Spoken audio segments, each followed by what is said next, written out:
रानी और देवरानी रहती थी। चंदा का पति बहुत पैसे वाला था। उनके पास किसी भी चीज की कोई कमी नहीं थी और उसके विपरीत शांति का पति बहुत ही गरीब और नशेड़ी था। शांति चंदा के घर में काम करके अपना घर चलाती थी। भाभी, घर पर खाने के लिए कुछ भी नहीं है। अगर आप थोड़ा खाना दे पाए तो बहुत मेहरबानी होगी। मुझे जो भी पैसे मिलते हैं वो तो आपके देवर नशे में उड़ा देते हैं। ये तुम लोगों का ना रोज रोज का ड्रामा हो गया है। अब देवर जी कमाते नहीं है तो मैं क्या करूं? तुम्हारा पति तो तुम्हारी सारी कमाई दारू में उड़ा देता है। रहने दो भूखा उसे। अरे ऐसे मत बोलिए भाभी, आप तो जानती ही हैं कि वो मन के कितने साफ हैं, पर इस बेरोजगारी के कारण उन्हें दारू पीने की लत लग गई है। अरे अपना ये रोना गाना बाद में कर लेना, पहले काम निपटा ले घर का।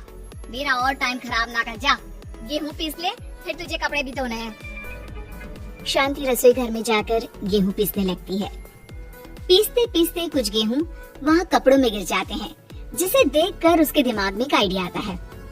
क्यों ना ऐसे ही थोड़े गेहूं में अपने पल्लू में बांधकर घर ले जाऊं, फिर एक बर्तन में जमा कर लूंगी और उसे पीसकर रोटी बना लूंगी। कुछ दिन तो ऐसे ही चलता रहा, मगर फिर एक दिन चंदा ने शांति को ऐसा करते हुए देख लिया। अरे पहले तो मुझे लगा तुम लोग बस गरीब हो, पर तुम लोग तो चोर भी हो। चोरनी कहीं की। मुझे तो लगता था तुम गेहूं पिसती है, पर तू तो अपने पल्लू में गेहूं छुपा कर ले जाती है। निकल मेरे घर से। मुझे माफ कर दो भाभी, हमारे पास खाने के लिए एक दाना तक नहीं था, इसलिए मुझे ये सब करना पड़ा। अरे तुम लोग मेरे रिश्तेदार हो, इसीलिए दया कर तुझे मैंने अपने घर पे काम पर रख लिया। पर तू और तेरा पति हमारे खानदान का नाम मिट्टी में मिलाने पर उतारू हो चुके हैं। आपको मुझे जितनी गालियाँ देनी है दीजिए, मारना है तो मार भी लीजिए भाभी, पर मुझे काम से मत निकालिए। परिवार की बात है, वरना कोई और ऐसा काम करता ना तो धक्के मार कर कब से घर का बाहर निकाल दिया होता। रोते रोते शांति अपने घर चली जाती है, जहाँ उसका नशेड़ी पति कहता है, अरे कहाँ रह गई थी कामचोर, इतनी देर क्यों कर दी? आज पैसे लाई कि आज भी खाली हाथ वापस आ गई है? अपने हाथ दिखा। जरूर पैसे छुपा लिए ताकि मैं दारू ना पी पाऊँ। नहीं जी, मैं आपसे क्यों छुपाऊंगी, और अभी आप दारू पीने की बात कर रहे हैं, उसी कारण तो आज हम लोगों की ये हालत हो गई है। इसी काम की नहीं है तू, बिना मार खाए समझेगी नहीं। रख, अभी तेरे होश ठिकाने लगाता हूँ। रामलाल शांति को बहुत मारता है। शांति का मन दुखी हो जाता है और वो गांव के तालाब के पास के एक पेड़ के नीचे बैठकर फूट फूट कर रोने लगती है। मैंने कभी किसी का बुरा नहीं किया, फिर भी भगवान मेरे साथ ऐसा क्यों कर रहा है? तो रामलाल जी की फिक्र करती हूँ, फिर भी उन्होंने मुझे इतना मारा। तभी उसे एक आवाज सुनाई देती है, रोने की कोई जरूरत नहीं है बेटी, चिंता क्यों करती हो? ये आवाज कहाँ से आ रही है? शांति अपने आसपास देखती है, उसे कोई नहीं दिखता। वो ऊपर देखती है, जहाँ उसे एक छोटी सी परी दिखती है। आप कौन है? आप तो कोई परी लगती है। हाँ बेटी, मैं इसी पेड़ पर रहती हूँ। मैंने तुम्हारी सारी बात सुनी, अब तुम्हें फिक्र करने की कोई जरूरत नहीं। अपनी आंखें बंद करो।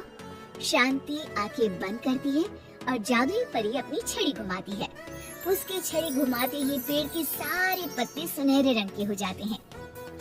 परी उनमें से एक पत्ता तोड़ लेती है और फिर से अपनी छड़ी घुमाती है, जिसके कारण सारे पत्ते पहले की तरह साधारण से दिखने लगते हैं। आंखें खोलो बेटा।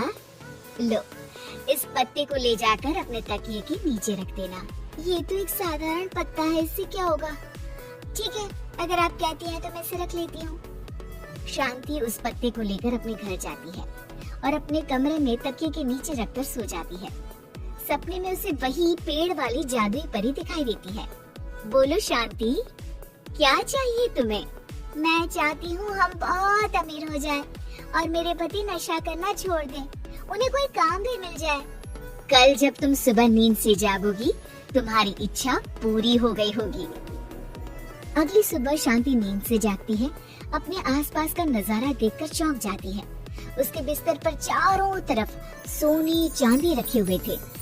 हे भगवान, कहीं मैं सपना तो नहीं देख रही? इतना सारा सोना, वो भी मुझ गरीब के पास। रामलाल जी को बताती हूँ, वो बहुत खुश होंगे। शांति जैसे ही कमरे के बाहर जाती है, वो देखती है कि रामलाल सूट बूट पहने काम के लिए बाहर जा रहा होता है। मुझे शहर में एक नौकरी मिल गई है शांति, मुझे आने में देर हो जाएगी, घर का ध्यान रखना। हर इस तरह शांति बहुत अच्छा जीवन बिताने लगती है। उसके पास अब किसी भी चीज की कमी नहीं रह जाती। रातों रात शांति के पास आए इतने पैसों को देखकर उसकी जिठानी उससे पूछती है, अरे क्यों रे शांति, कहीं बड़ा हाथ मारा है क्या? अचानक तुम लोगों के पास इतना पैसा कैसे आ गया? नहीं नहीं भाभी, ये सब तो जादुई परी के दिए हुए पत्ते का कमाल है। शांति जादुई पत्ते के बारे में सारी बात चंदा को बताती है, जिसे सुनकर चंदा के मन में लालच आ जाता है और वो झूठ मूठ रोते हुए उसी पेड़ के नीचे जाती है जहाँ उसकी रोने की आवाज सुनकर जादुई परी कहती है, क्या हुआ बेटा, क्यों रो रही हो? मैं बहुत गरीब हूँ, मेरे पति मुझे बहुत मारते हैं, अब मैं जीना नहीं चाहती। चिंता मत करो बेटा, अपनी आंखें बंद करो। जादुई परी चंदा को भी उसी पेड़ का एक पत्ता देती है और तकिए के नीचे रखने को कहती है। चंदा उस पत्ते को लाकर अपने तकिए के नीचे रख लेती है और अगली सुबह जब उठती है तो उसके कमरे में चारों तरफ सांप बिच्छू रहते हैं। अरे बचाओ बचाओ, कोई मुझे बचाओ, ये कैसा पत्ता है जिसे लाने के बाद उस गरीब शांति के पास तो इतना सारा सोना आ गया और मेरे चारों तरफ ये सांप बिच्छू, अरे कोई बचाओ। चंदा अपनी जान बचाती हुई शांति के पास जाती है। चलिए भाभी, मुझे लगता है आपके घर में सांप बिच्छू को बस जादुई परी ही हटा सकती है। दोनों मिलकर जादुई परी के पास जाते हैं। ये सब तुम्हारे बुरे इरादों का नतीजा है चंदा। तुम झूठ मूठ बस पैसे के लालच के कारण यहाँ आकर रो रही थी, इसीलिए तुम्हें जादुई पत्ते ने उसकी सजा दी। अरे मुझे माफ कर दीजिए जादुई परी, मेरे मन में लालच आ गया था। अरे शांति, तुम भी मुझे माफ कर दो, मैंने तुम्हारे साथ बहुत गलत किया है, फिर भी तुम मेरी मदद के लिए आई। चंदा को अपनी गलती का एहसास हो जाता है, इसलिए जादुई परी उसके घर से सारे सांप बिच्छू को गायब कर देती है। चंदा और शांति आपस में मिलजुल कर रहने लगती हैं।